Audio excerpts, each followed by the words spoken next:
Hey everyone, Matt Pisarcik from RazorEmporium.com. Today, continuing our journey through the world of Gillette in our Razor Archive series, moving right along. We're out of the new improved era, and we're now into a brand new era of Gillette. A new era called the new. But seriously, the new. This is a very misunderstood and kind of widely unknown era of Gillette history, mostly because it was such a short-lived era and it's not as notable with razors like a Bostonian or a Fat Boy, an Aristocrat or whatever. It's hard to point at models and know their names and know what makes them special in this era, but it's very interesting nonetheless. So the year is 1929, it's May. Gillette executives are sitting down after almost a decade of pumping out new improved razors and really becoming a gargantuan dreadnought of a company. And they're wondering what's next. Now, one major thing on the horizon for Gillette was their blade technology. Remember, guys, it's always the blades that led the transitions. And they had been contacted many times by a gentleman named Howard Gaisman, who is the owner of the Valley Auto Strap Company, about a potential change that they should adopt and a potential new technology. And Gillette kept on pushing them off. And one of these major technologies was the strip blade technology. So when you think about blades being cut out, there's two ways of cutting out a blade. You can cut out one blade at a time and sharpen one blade, or you can have a long roll of blades. It's a long continuous strip, and you can run that entire strip at once through sharpening machines and then cut it up into separate blades. And that's what Howard Gaisman really had pioneered with the Valley Auto Strap. He wanted to get Gillette into that, and they kept on kind of pushing him off. Oh, you're kind of just a funny little competitor, and they pushed him down. Well, that came to kind of bite them in the butt later on. I'm not going to get too far into that. I want to talk about that in our next video. But this era was a direct response to that conversation. Gillette needed to come up with a new way of holding the blade. And this was the first major change that Gillette had to go through with their blade, of taking it from the 3-hole blade to the long slot blade. Now, truth be told, Gillette had won a lawsuit in the 20s against a Clark company that had a slot kind of blade design. And they basically figured out, let's just adopt that. Let's use that. That's a great way to hold the blade, and it changes it up. Because now tons of other competitors were coming out with 3-hole style blades. They were working in the Gillette handles. They couldn't keep the third-party knockoffs at bay. So what do? You reinvent the wheel, you change the technology, and you set your competitors back and have to make them retool. That's what they did. So in the beginning of 1930, the new razors started coming out in the market. And these look very much like the new improved. They still have this leather box. They still have the $5 price point. They did feature a different plating material. This is chromium. This is the only time in history where Gillette put chrome on a razor. They didn't do the silver. They did chromium and gold. I'm fidgeting with this price tag trying to get it to stand up. The other major difference you're going to see is this bottom is flat. So gone are the stabilizer pins. This is a very easy way to tell the new apart from the new improved. Now, specifically, these are referred to as the new Deluxe. So trying to not get you too confused here, but with the flat bottom like that, these are called the new Deluxe razors, and they're put up in the handsome leather cases here for $5. Now, the other kind of difference is this barrel has a slight taper at the very end of it, whereas the standard, like New Standard or Richwood or Bostonian, don't have that. And these are serial numbered on their guard themselves. This is number 784.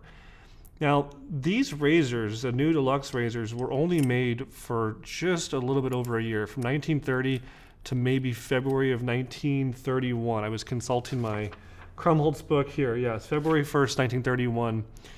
So very short-lived. Then they didn't have a lot of them made. Only the Deluxe ones were serial numbered. What was much more common was the common new razors sold for $1, and we're going to go over those in another video.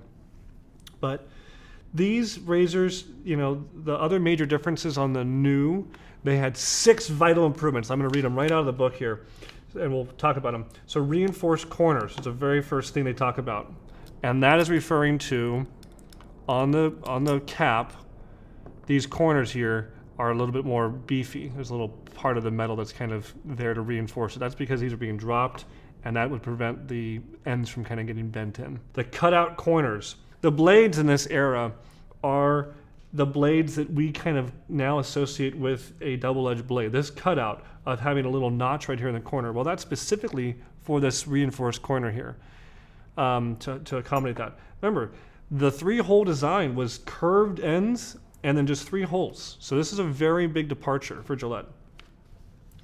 The other major points were the rust-resisting blades. So they did some different treatments on the blade to try to make them rust less. The new shape guard teeth. So the actual teeth on the guard do have a different shape to them. They're kind of, they come out and then kind of come down a little bit. So you really can see that that looks different than a Bostonian or Richwood style guard. The square blade ends, so the actual blades themselves again are not curved at the end, they're squared off, which we still have today. And last but not least, the new guard channel. That's the most obvious visual difference, is having this long channel to position your blade, and you'd have that matching long slot on the cap here. And this same technology was then later used with the Gillette Tech and lots of other razors that use a long slit to stabilize the blade. But it all starts right here in 1930, 1931 with the Gillette New series. Again, now the most important thing to really talk about from this era, we're talking about 1930, 1931, the Great Depression, people, where your average guy was making $1,900, $1,300 a week, or sorry, a year in wages. $1,300 a year was your average wage. Today's money, that's about $19,000 a year. So if you're out there and you know what things cost, you can imagine that a $5 razor, when a loaf of bread cost 12 cents, was a very big deal. This would be a very large investment to make. Not a lot of these sold for that reason. And it was a complete, part of just what happened. I mean, the stock market crashed October 29, 1929. These were already out in the market as early as May. And so probably another reason that a lot of these sets did not sell. It was a hard time in the world, and the USA specifically, and this razor set kind of lived and died really quickly because of it. Now, one other interesting thing to note about this era is it's the era of the Crowman Blade, and we talk about these sometimes. So Gillette also called the blades themselves Deluxe. And this was the only blade that Gillette ever had to do a callback on and kind of have to apologize for the quality. And this was a very revolutionary blade. This was a kind of one of the first stainless steel blades ever made. But the coating technology on the actual edge, that makes it comfortable, wasn't really there quite yet. So a lot of people felt like it was tugging, it was rough and scraping. And so Gillette had to put a full-page public apology in the newspapers to apologize for these and issue a different kind of blade for people. You wouldn't see Gillette tackling stainless steel blades again for almost 20 years because of this. But very interesting piece of history, and any Deluxe set wouldn't be complete without the Crowman blades. So I think that covers most of it. Available in 24 karat gold, available in chromium. To see them with the outer cardboard shipper like this, or the sleeve that goes over the set, very, very hard to find. These sets, if I was thinking a rating scale, a rarity scale, where it's 1, you can find them at a thrift store, 5, it belongs in a museum, from Indiana Jones, of course. I would rate them easily at 4 or 5. Just even the razor. I think if you find just a new Deluxe razor like this, easily 4 out of 5. And then with all the other stuff, 5 out of 5. Very hard to find. Weren't made that long, and didn't sell a lot of them. So that is it on the new Deluxe. I hope you've enjoyed today's video. Please leave a comment. Do you have one like this? Have you seen this? Have you heard of this? If you do leave a comment, you're entered to win this, the RazorEmporium t-shirt. And we appreciate your guys' comments, appreciate your guys' support. We're here for you.